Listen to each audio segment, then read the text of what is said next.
불타는 비행기, 사람 살린 90초 룰. 90초 룰이란 항공기에서 사고가 발생하면 모든 승객이 90초 안에 탈출할 수 있도록 대비해야 한다는 항공업계 규정이다. 1967년 미 연방항공국이 항공기 제조사들에 요청한 것이 시초로 알려진다. 일본항공 찰 516편은 지난 2일 오후 일본 도쿄 하네다 공항 활주로에서 해상보안청 항공기와 충돌, 기체에서 대형 화재가 발생하였다.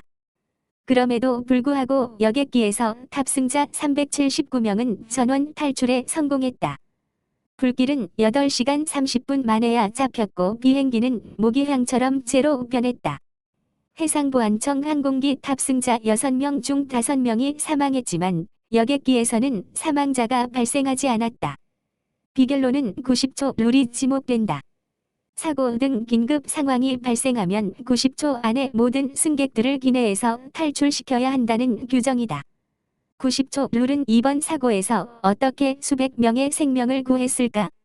일본 언론과 목격자 증언 등을 토대로 자516의 충돌부터 승객 전원 탈출까지의 순간순간을 재구성했다.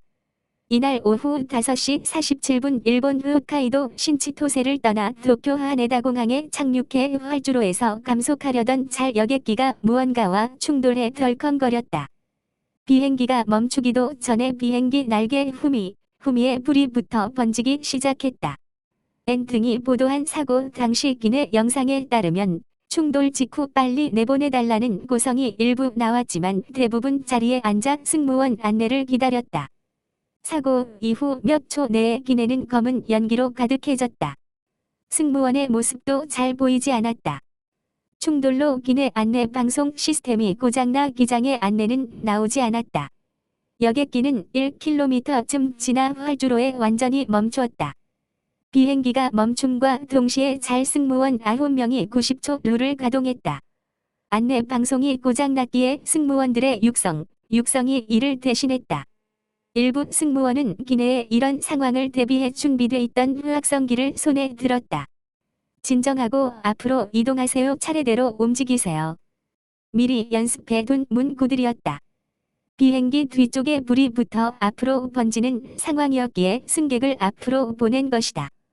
확성기가 없는 승무원은 고함을 치면서 손짓 발짓으로 탑승객을 안내했다고 한다.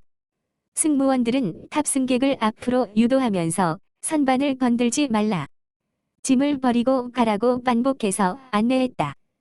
귀중품 등을 선반에 보관했다면 미련이 생길 수밖에 없다.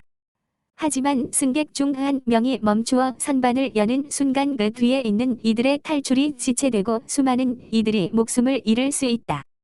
도쿄 오타구에 거주하는 47세 여성은 선반에서 짐을 꺼내려는 이들이 일부 있었지만 승무원이 버리라고 제지했다. 나 역시 돈도 집 열쇠도 모두 두고 나왔지만 생명을 지켜 기쁘다고 요미우리 신문에 말했다. 승객들이 짐을 포기하고 이동하는 사이 승무원들은 비상출입구 셋을 열고 탈출 슈터, 항공기 비상출입구에 부착된 가스 주입형 미끄럼틀을 폈다. 승객들은 밀치거나 다투지 않고 차례로 탈출 슈터를 통해 비행기에서 나와 땅에 닿았다. 모두가 탈출한 시간은 오후 6시 5분이었다. 충돌 후 감속 정지 탈출이 18분 만에 이뤄진 셈이다. 감속에서 정지까지 걸린 시간이 공개되지 않아 비행기 정지 후 탈출까지 90초 안에 이뤄졌는지는 정확히 알 수 없다. 일본 언론들은 탑승객들의 증언을 인용해 5분 정도가 걸렸을 것이라고 보도하고 있다. 이는 90초에 비해 긴 시간일 수 있지만 400명에 육박하는 인원을 고려하면 매우 짧고 이것이야말로 승무원들이 평소 90초 룰에 따른 훈련을 철저히 받아온 결과물이라고 CNN 등 외신은 보도했다. 이날 기내 뒤쪽에 앉았다는 49세 남성은 요미우리 신문에 단 1분만 늦었더라도 어떻게 될지 모를 위험천만한 상황이었다고 했다. 일본 항공은 약 40년 전 참사를 계기로 특히 엄격한 안전 훈련을 하는 것으로 유명하다. 1985년 8월 도쿄에서 오사카로 향하던 잘 123편이 추락해 탑승자 524명 중 520명이 사망하는 비극 이후 일본 항공은 90초 룰을 철저히 연습해왔다고 한다. 시청해주셔서 감사드립니다.